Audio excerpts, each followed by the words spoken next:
Hi hello friends, welcome to our Shri Babu study point channel.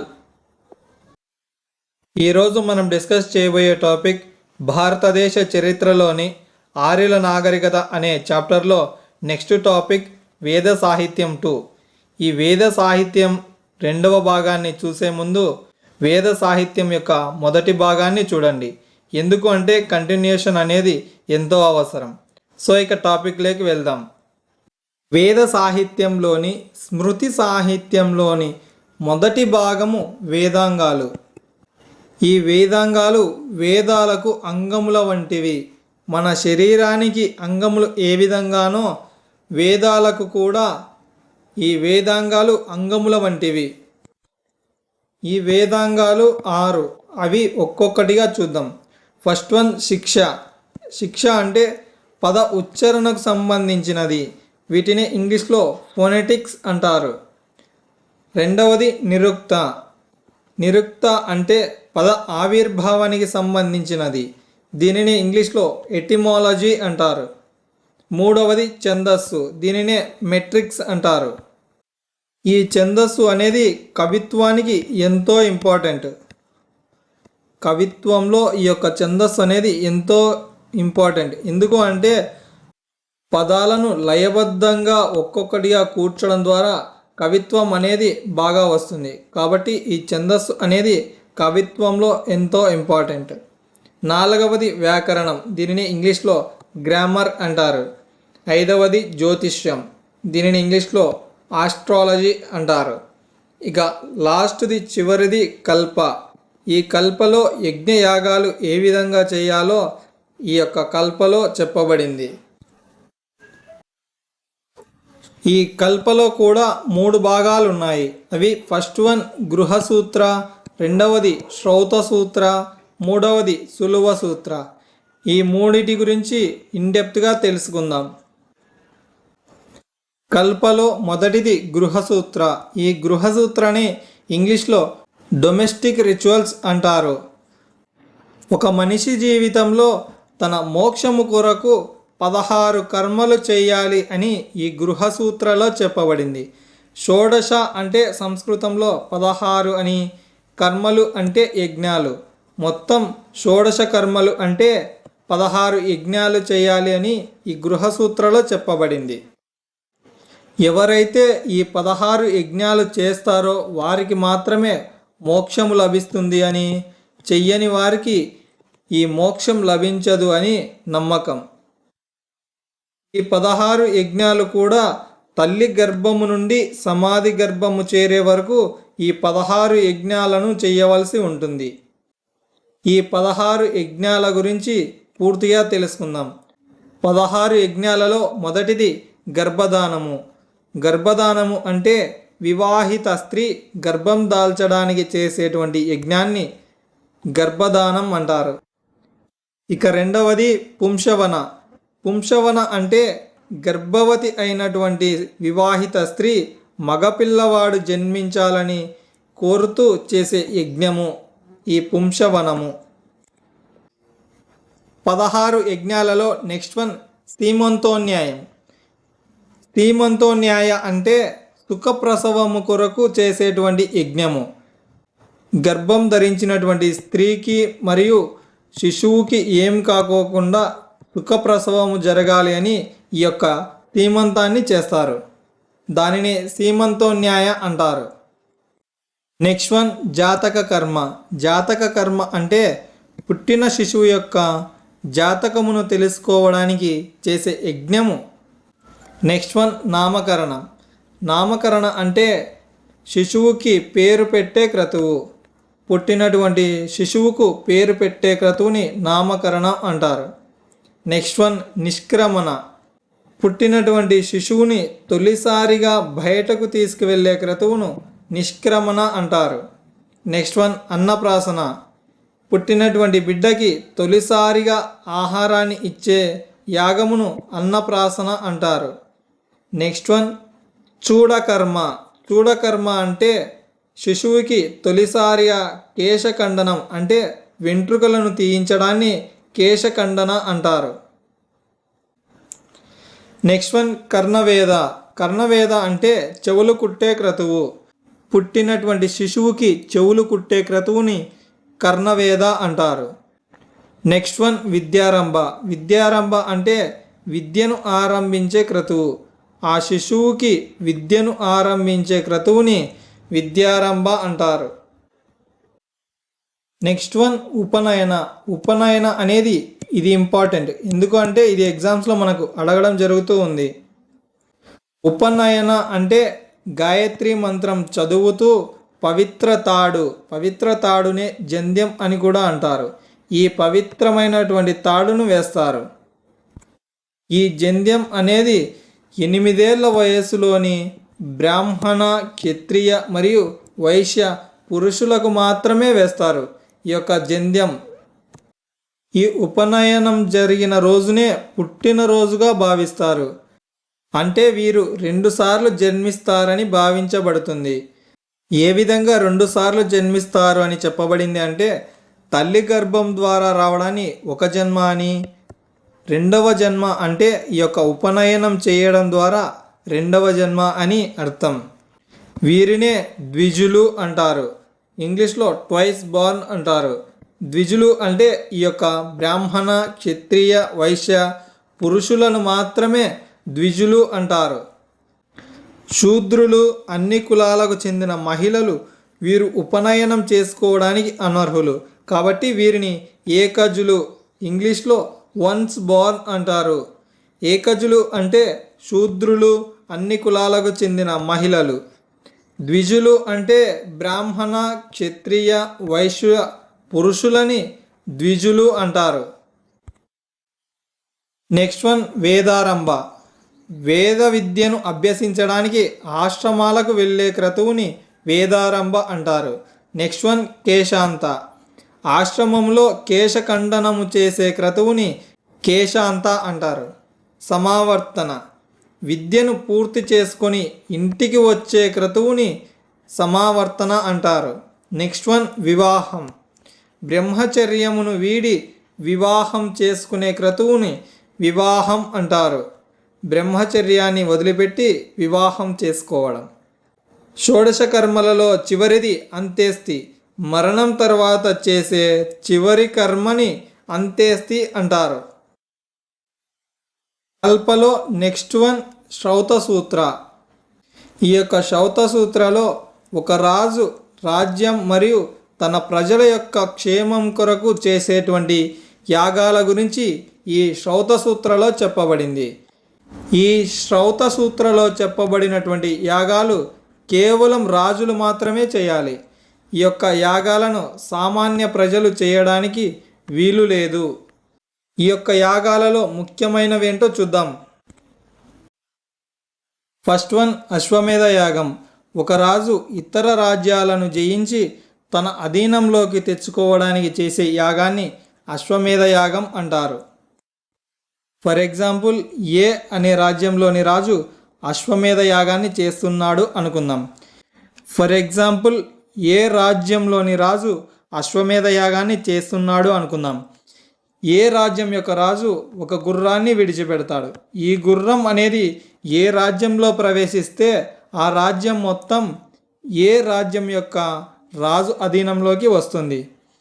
For example, ఈ గుర్రం B అనే రాజ్యంలోకి ప్రవేశించినప్పుడు బి రాజ్యం యొక్క రాజు ఈ గుర్రాన్ని బంధించుకోకుండా తన రాజ్యం గుండా పోనిస్తే ఈ బి రాజ్యం యొక్క రాజు ఏ రాజ్యం యొక్క రాజుతో సామంతరాజుగా అవుతాడు.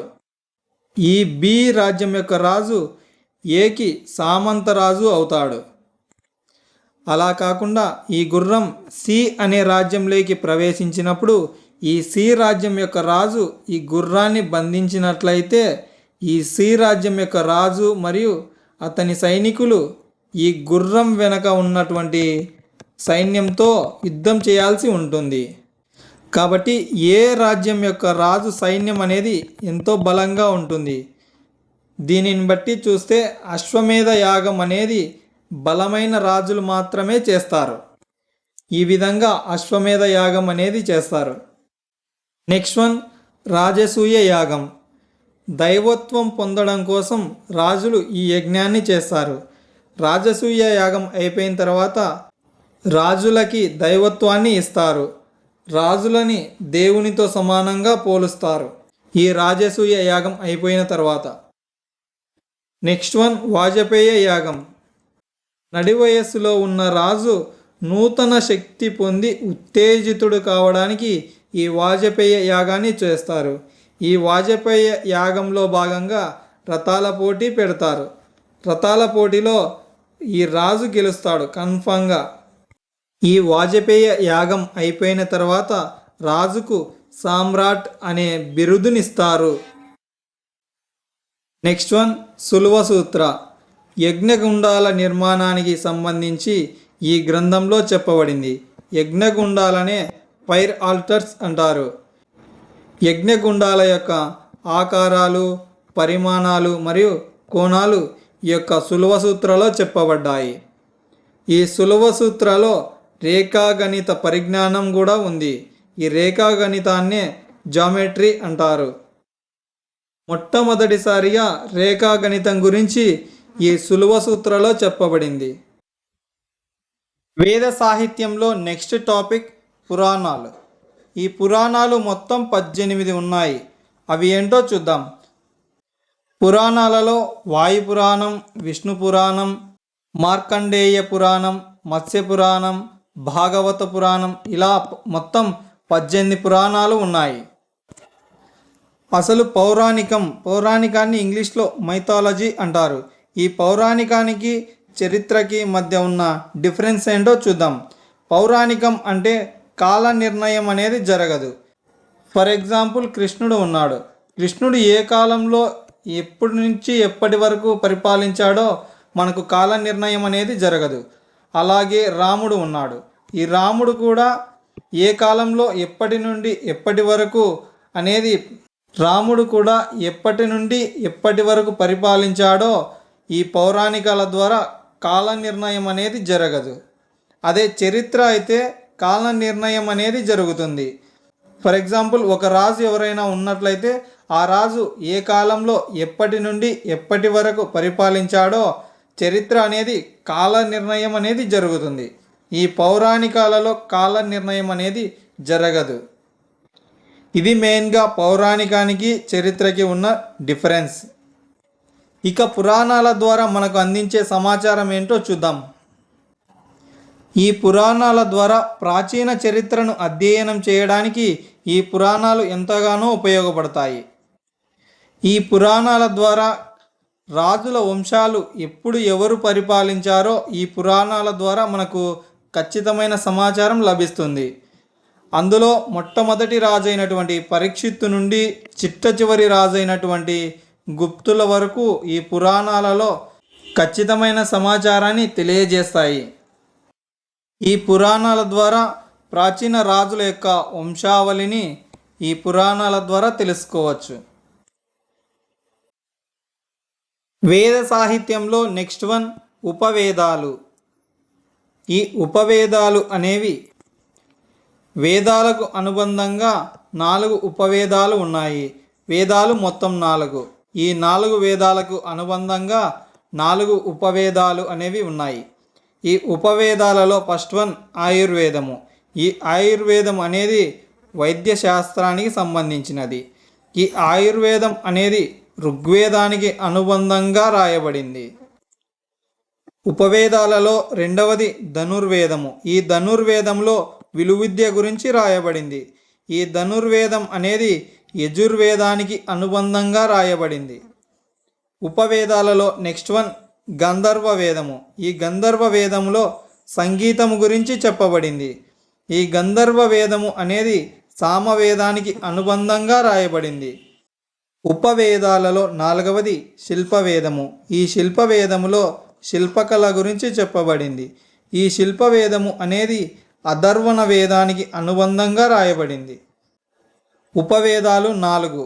అవి ఫస్ట్ వన్ ఆయుర్వేదము, రెండవది ధనుర్వేదము, మూడవది గంధర్వ వేదము, 4వది శిల్పవేదము. మనకు ఎగ్జామ్స్లో క్వశ్చన్ ఏ విధంగా అడుగుతారు అంటే ఋగ్వేదానికి అనుబంధంగా రాయబడిన ఉపవేదం ఏది అంటే ఆయుర్వేదము. అలాగే యజుర్వేదానికి అనుబంధంగా రాయబడిన ఉపవేదము ధనుర్వేదము. అలాగే సామవేదము, అథర్వణ వేదం కూడా మనకి ఎగ్జామ్స్లో ఈ విధంగా అడుగుతారు.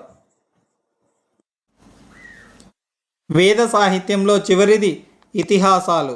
ఈ ఇతిహాసాలని ఇంగ్లీష్లో ఎపిక్స్ అంటారు. వేద సాహిత్యంలో ఇతిహాసాలు 2 ఉన్నాయి. వాటిలో ఫస్ట్ వన్ రామాయణము. ఈ రామాయణాన్ని ఆది కావ్యమని కూడా అంటారు. ఈ రామాయణాన్ని వాల్మీకి రచించాడు. ఈ వాల్మీకిని ఆది కవి అని కూడా అంటారు. ఈ వాల్మీకిని ఆది కవి అని ఎందుకు అంటారు అంటే సంస్కృతంలో ఒక నూతన పద్ధతులను ప్రవేశపెట్టిన కవి ఈ వాల్మీకి. అందుకే ఈ వాల్మీకిని ఆది కవి అని కూడా అంటారు. ఏ విధంగా అయితే ఒక ట్రెండ్ని సెట్ చేస్తారో ఆ విధంగా వాల్మీకి సంస్కృతంలో ఒక పద్ధతిని, నూతన పద్ధతులను మరియు ఒక కొత్త ప్యాటర్న్ని సెట్ చేయడంతో ఈ వాల్మీకిని ఆది కవి అని కూడా అంటారు. వాల్మీకి రామాయణాన్ని సంస్కృతంలో రచించాడు. ఈ రామాయణంలోని భాగాలను కాండములు అంటారు. ఈ రామాయణంలో మొత్తం 7 కాండములు ఉన్నాయి.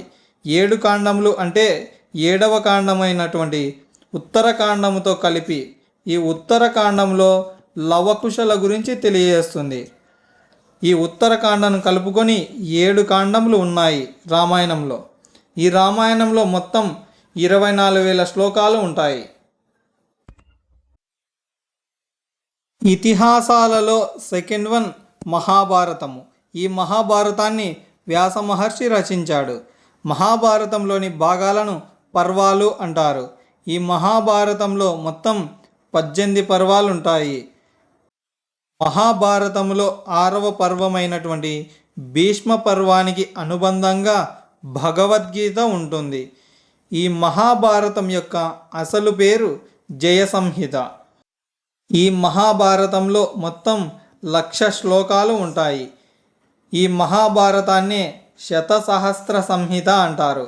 శత అంటే 100, సహస్ర అంటే 1000. మొత్తం ఈ 1,00,000 శ్లోకాలను కలిపి శతసహస్ర సంహిత అంటారు. ఇక్కడ క్వశ్చన్ మనకు ఏ విధంగా అడుగుతారు అంటే మహాభారతం యొక్క అసలు పేరేంటి? జయ సంహిత. భగవద్గీత అనేది ఏ పర్వానికి అనుబంధంగా రాయబడింది? భీష్మ పర్వానికి అనుబంధంగా భగవద్గీత రాయబడింది. మహాభారతాన్ని ఎవరు రచించారు? వ్యాస మహర్షి. మహాభారతంలో ఎన్ని పర్వాలు ఉంటాయి? 18 పర్వాలు ఉంటాయి. మహాభారతంలో మొత్తం ఎన్ని శ్లోకాలు ఉంటాయి?